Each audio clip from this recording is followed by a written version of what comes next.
Ang simbahan ng Molo o Molo Church ay tinayo noong 1863. Binalikan ko ngayon kasi ito yung church na nandito ang lapida ng isa sa mga ancestors namin sa Casten. Kasi ang father ko, ang grandmother niya, si Emilia Casten, who married my great-grandfather,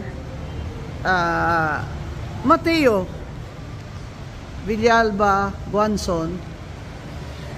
Then his son, Mateo Jr., was my father's father. So, ito yun kasi hindi ko masyadong napakita sa inyo yung lapida. Ito yun Yan.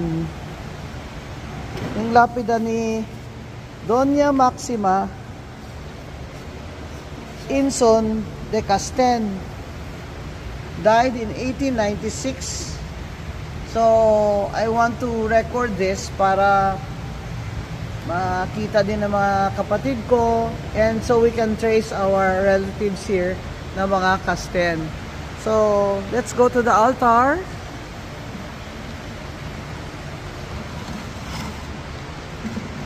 Emilia Casten, her sister was Atiliana Casten, who married Jose Zulueta, whose son Jose Pepe Zulueta was Speaker of the House in 1946.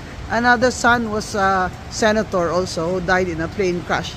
So, ito yung mga Casten, ang ancestors ko sa father's side.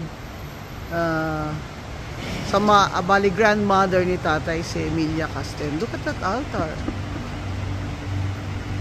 I'm just presuming na Doña Maxima donated probably the land to this church or donated regularly to the church.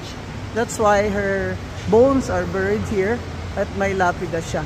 Ito yung church na there are 16 female saints. I think in the Philippines, this is the only church where there are 16 female saints, no? So that's why it's very important that this is preserved as a not only as a religious building but also example of architecture in the 1800s. This is Baroque. So I will be back here because it feels good.